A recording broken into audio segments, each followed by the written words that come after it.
Hello guys! It's me again, Krong TV, at sa video ito pag-uusapan natin ang isa na namang napaka-interesanting pangyayari patungkol sa ating paboritong manga at anime series na Boruto, Naruto Next Generation. Pero bago ang lahat, huwag kalimutang mag-like, mag-subscribe, pinutin na rin ang notification bell upang lagi kang updated sa mga susunod na video. A, B, C, D.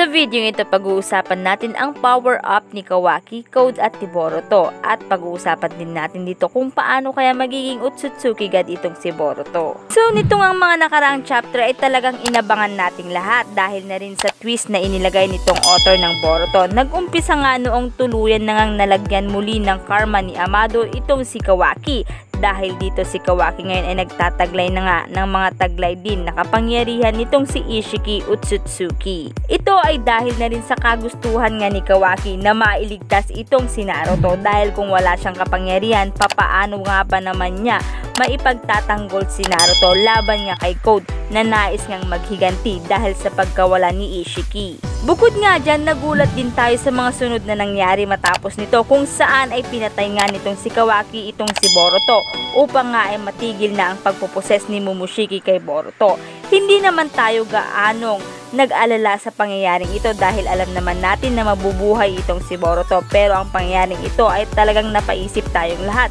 kasi 'di ba namatay si Boruto, pero papaano kaya siya mabubuhay? Sino ang tutulong sa kanya? Ano ang gagawin nila? Hanggang sa nga inilabas na ang chapter 67 kung saan dito ipinakita kung papaano nga nabuhay itong si Boruto, kung saan siya ay binuhay ni Momoshiki.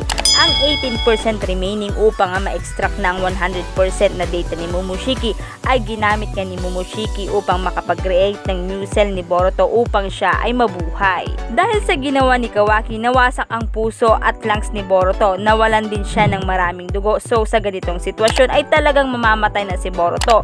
Kaya naman no choice itong si Momoshiki kundi gawin ang bagay nito. Dahil naman sa ginawang ito ni Momoshiki, hindi na siya makakapag-resurrect kay Boruto. Pero kahit na maganda ang pangyayaring ito, binalaan pa rin ni Momoshiki si Boruto at sinabi nga na si Boruto ay pure, genuine, complete Otsutsuki na. So dahil dito si Boruto na ngayon ay pwede na ngang i-sacrifice sa 10 tails. So dahil dyan ay magiging target siya ni Code sooner or later. At ngayon naman sa kalalabas lang na chapter ng Boruto, which is ang chapter 70, dito ay tuluyan na ngang nagtagumpay si Code upang nga matanggal ang kanyang limiter. Dinala niya si Amado sa kanilang hideout upang doon ay makorner upang nga matanggal ang kanyang limiter. Dito sa scene na ito ay talagang nakakapagtaka ang mga ginawa or mga galawan nitong si Amado. Dahil kung mapapansin, parang sarili lang niya ang iniisip niya dito or parang may plano pa siya kung bakit nga tinanggal nga niya ang limiter ni Code kasi 'di ba alam naman niya at ayon na rin kay Shikamaru ay hindi nga siya kaya or maaaring patayin ni Code dahil sa kailangan siya nito. Dahil once na namatay si Amado, hindi na nito matatanggal ang limiter na mayroon si Code. Pero matapos nga siyang madala ni Code sa kanilang hideout ay talagang nag-offer pa itong si Amado kay Code.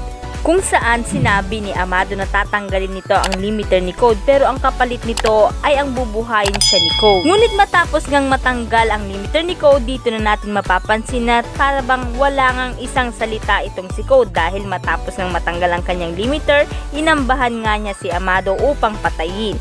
Dahil sa sitwasyon o nakita nating katapusan ng chapter 17, napakahirap isipin na hindi magagawa ni Code na patayin si Amado. Pero napakahirap din paniwalaan na mamamatay na lang ng ganun-ganun si Amado. I mean, parang may mas malaking revelasyon ang mangyayari sa chapter 71 kasi alam naman natin kung gaano ka-intense magsulat ang writer ng Boruto. Pero ang pangyayaring ito ay still wala pa ring nakakaalam. Pero ito, kung mapapansin, ang tatlong ito which is si Boruto, Kawaki at si Code ay nagkaroon nga ng power-ups. Meaning si Kawaki ngayon ay meron na muling karma. So dahil dito may access na siya sa lahat ng kapangyarihan ni Ishiki Otsutsuki katulad na lamang ng Sukuna Hikona at Daikoku-ten. Kay Code naman 'di ba, natanggal na ang kanyang limiter, so dahil dito buong lakas na niya ang magagamit niya. na sinasabing ang lakas na ito ay mas malakas pa kung ikukumpara kay Jigen na nooy leader nga ng Kara Organization. Idagdag pa natin dito ang kapangyarihan ngang meron siya at ito nga ang kapangyarihan nga ni Ishiki Otsutsuki na ibinigay sa kanya. Binigyan siya ng White Karma ni Ishiki Otsutsuki dahil dito may access na rin siya sa mga kapangyarihan ni Ishiki Otsutsuki. At pagdating naman kay Boruto, matapos nga ang pangyayari o yung pagkamatay niya at ang ginawa sa kanya ni Momoshiki Otsutsuki, ang kanyang karma ngayon ay katulad na ng kay Kawaki. Ito na ngayon ay mistulan ng isang weapon. Ang pagkakaiba nga lang nila ni Kawaki, kay Kawaki wala sa katawan niya si Ishiki Otsutsuki, pero sa case ni Boruto, although hindi magre-resurrect sa kanya si Momoshiki Otsutsuki, pero nasa loob pa rin ng katawan niya ito at nanonood sa mga susunod na mangyayari. Dahil sa pagkakaroon ni Boruto ng 82% ni Momoshiki Otsutsuki, ibig sabihin nito si Boruto na ngayon ay isang Otsutsuki level character. At ayon pa kay Code, ang pagkakaroon ng karma ay pagkakaroon din ng possibility na mag-gain ng user ang ilang taon ngang experience ng Otsutsuki na nagmamay-ari ng karma without actual having fought o pakikipaglaban. At sa case ni Boruto, siya ngayon ay almost skilled as Momoshiki Otsutsuki pagdating sa pakikipaglaban.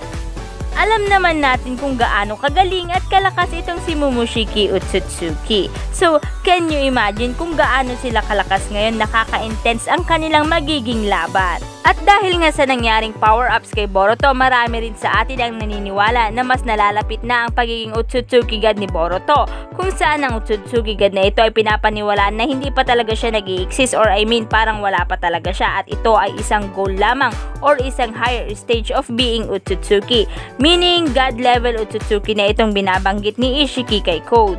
Or final form ng Otsutsuki. Pero paano nga ba kung sakali?